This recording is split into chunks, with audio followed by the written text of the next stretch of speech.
সমন্বয়করা উপদেষ্টা আসিফ মাহমুদ তার পিএস মোয়াজ্জেম হোসেনকে দিয়ে এই নিয়োগের সিংহভাগ সুপারিশের মাধ্যমে সে দিয়েছে। আর অপরদিকে উপদেষ্টা নাহিদ সেও সুপারিশের মাধ্যমে ওয়াসায় গিয়ে নিয়োগ দিয়েছে। সাথে নাম রয়েছে নুসরাত তাবাসসুমের, সাথে নাম রয়েছে এবং সমন্বয়করা বহির্ভূতভাবে 150 জনকে নিয়োগ দিয়েছে আমাদের ছাত্র উপদেষ্টারা এবং সমন্বয়করা।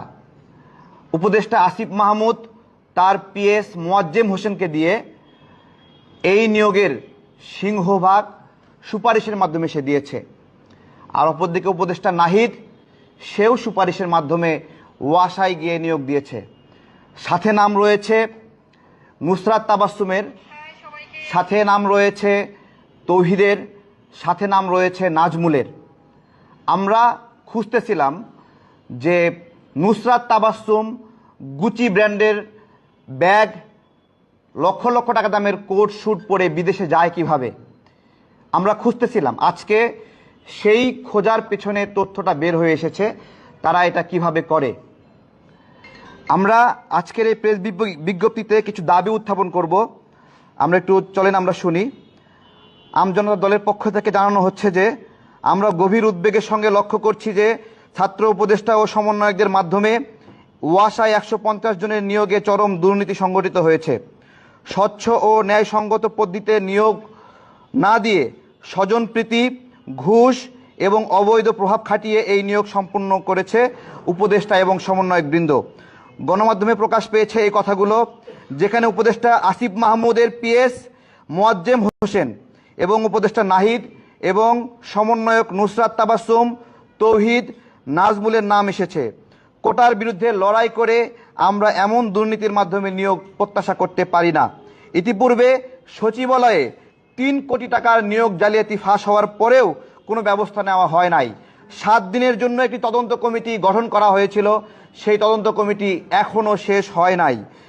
উপদেষ্টা নাহিদের সুপারিশের আরেকটি খবর ফাঁস হয়েছিল, আপনারা জানেন। তিনি বঙ্গবন্ধু শিক্ষক পরিষদের প্রতিনিধি শাহিদুর রহমানকে নিয়োগের সুপারিশ করেছিলেন। পরবর্তীতে আমরা যখন এটা নিয়ে কথা বললাম, প্রতিবাদ করলাম, তখন তিনি সেটি বাতিল করলেন।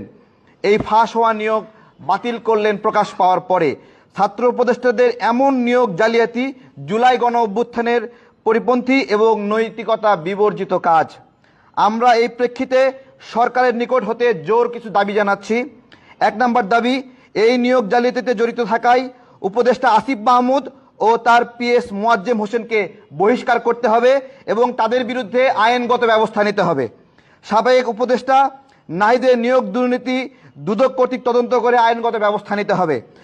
সচিবালয় ও সরকারি অফিসসমূহে ছাত্র প্রতিনিধি নামের কর্তৃত্ববাদী সমন্বয়কদের অপসারণ করতে হবে এবং সচিবদের পাশে দুই পাশে যে দুজন আমরা শিশু সচিব দেখি, এই শিশু সচিবদেরকে এখান থেকে সরাতে হবে।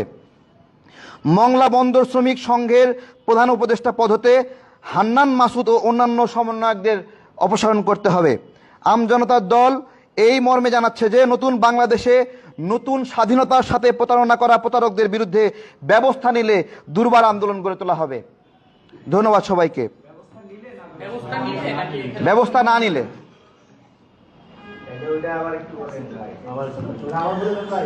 জি, আমজনতার দল এই মর্মে জানাচ্ছে যে নতুন বাংলাদেশে নতুন স্বাধীনতার সঙ্গে প্রতারণা করা প্রতারকদের বিরুদ্ধে ব্যবস্থা না নিলে দুর্বার আন্দোলন গড়ে তোলা হবে। জি জি, প্রশ্ন।